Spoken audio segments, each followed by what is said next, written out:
Andy Warren and Stuart Watson here at an empty Vale Park where Ipswich Town got the job done. In the end, 3 points on the road, 3-2 winners here over Port Vale. At times it looked like it was going to be a comfortable one, but it was anything but in the end. Yeah, I'm not really sure how to sum up that game. It was sort of games in mini games within a game, if that makes sense. I thought Ipswich didn't start this game particularly well. 20 minutes played, we looked at each other and thought, we're in for a game here. Port Vale, to their credit, I thought were aggressive in a good way. They were energetic. They were on balls, first and second balls quicker. They had a big chance for Ellis Harrison to take the lead when he put a header wide. And I was at that stage, I was thinking Ipswich are in for a game here. I thought Port Vale started this game better for the first 20, 30 minutes or so. And then Ipswich scored twice.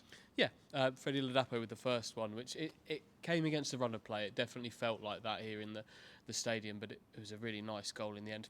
Great finish, great movement, I thought, for the finish. It was only from a couple of yards out, but it was the movement that made it, getting on a Leif Davis Great ball. It was a really, really good ball, and he grew into the game, Leif Davis. I thought the 20 minutes there you mentioned, I thought Leif Davis had a rough ride in that time. Lots of crosses coming over from the Port Vale right, but he really grew into it, and that summed that up. But the second goal is the one I think everyone will remember this game for, and that came from an 18-year-old lad who was playing his first league start for the club tonight, and boy did he take his chance. Yeah, Cameron Humphries, I think this is ultimately what we'll remember tonight for what a finish on his left foot, corner half cleared.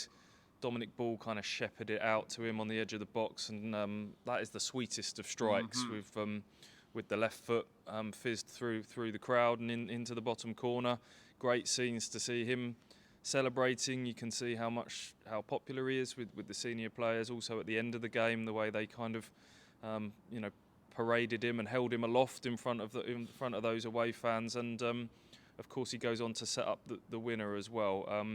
But we're jumping ahead a little bit there because Ipswich go 2-0 up, and having had a slightly sticky start to this game, they get themselves a two-goal lead, and you're thinking, okay, with the record that this McKenna side has in terms of clean sheets and not conceding many chances, could be a pretty comfortable game here. But they went and shot themselves in the foot a couple of times either side at half time. Yeah, there'll be some real frustration there. It did feel like that second goal, if they'd got it into half-time, I think they'd have killed that game off really comfortably, broken Port Vale's spirit, and hopefully would have controlled that second half. But balls into the box in varying forms weren't Ipswich's strong suit tonight, and one from the left caused some problems. I think you could probably count 4 or 5 of Ipswich's players in that first goal scored by Gavin Massey in the end, but 4 or 5 Ipswich players will probably look at that and think it's not cover myself in glory there. A back post header lost between kind of Davis and Edmondson, then it's come across Ball and Wolfenden have had a go. Burns has then tried to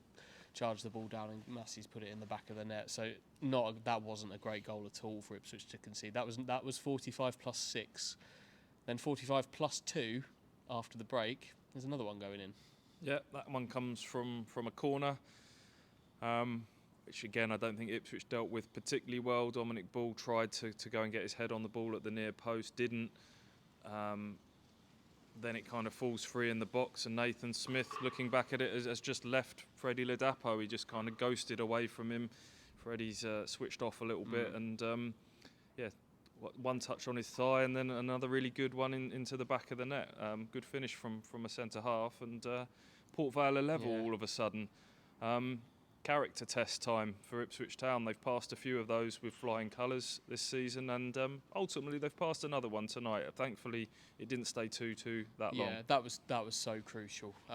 They didn't give a chance for any nerves to creep in. They didn't give a chance for Port Vale to get those tails up again, because they'd scored 2 goals in 3 minutes effectively either side of half time, and they would have been absolutely flying at that point. But Ipswich killed that off straight away. Very patient move down the left side, involving Davis Edwards, and then ultimately Cameron Humphries, who's put a really good ball into a really good area. It's taken a fortunate nick on the way through that's kind of taken the goalkeeper out of it and left Ladapo an open goal to pop the ball into. But all the build-up was right, Ladapo's movement was right, and the outcome was right, and ultimately that won it for Ipswich. A few more nervy moments to come, but ultimately they saw that out pretty well. Yeah, one or two, but they showed decent amount of grit, defended well when they needed to, kept the ball for spells when they needed to. A little bit of gamesmanship towards the end as well, dare I say it. Just players staying down and just running down the clock. It's just smart play to make sure that they saw this game out. And that's a big 3 points tonight, because Ipswich have come here without Sammy Morsey suspended, without Lee Evans injured. Squad's starting to get a little bit stretched. I know other clubs in League One will be playing tiny violins when I say that, but to come here without some key players and to win in those circumstances, I think it's a really good sign. Yeah, I think Ball and Humphries did a good job in there. I don't think they brought the same qualities between the two of them at times as Evans and Morsey. Different approach, I think, but ultimately they got the job done. Ball was very busy, always putting himself about, always sticking a foot in, not always getting the ball, but ultimately putting the grit that you mentioned there. A lot of that came from him, and that gave Humphries room and a bit more confidence to play. He's a really, really good young player, isn't he? He took it.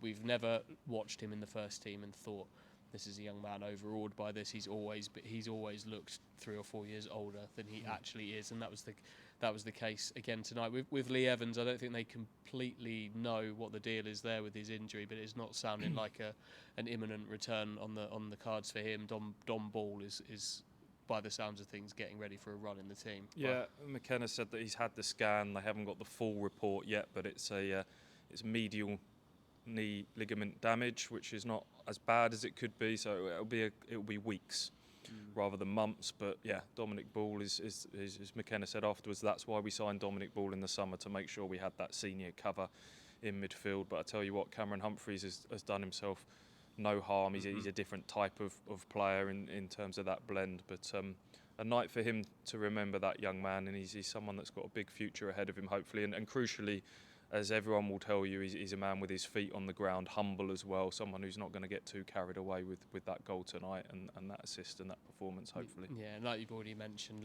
loved by everybody that works with him, and I think the fans are beginning to love him, as the players do as well. I think I've not heard the Cameron Humphries, he's one of our own chants before tonight, but they were ringing out at that away end very, very regularly and definitely at full time. So excited to see where he goes from here, and he's going to have more involvement going forward now with Lee Evans out. He's going to be making these matchday squads more and more regularly. Panucci Kamara in there as well, but Cameron Humphries has played his way right into the mix of things here, even if we're not talking starts. Just finished with a mention for Freddie Ladapo as well, in amongst all of the praise and the plaudits for Cameron Humphries tonight. He's got 2 goals that was going to really boost his confidence. A lot of talk about whether Ipswich have got the right man up front to score the goals and the mythical 20-goal-a-season striker, etc. So for him to get those 2 goals tonight will have done him the world of good. McKenna, effusive in his praise for Freddie Ladapo, said he's never read too much into his goal record so far and really likes what he's brought to the team. So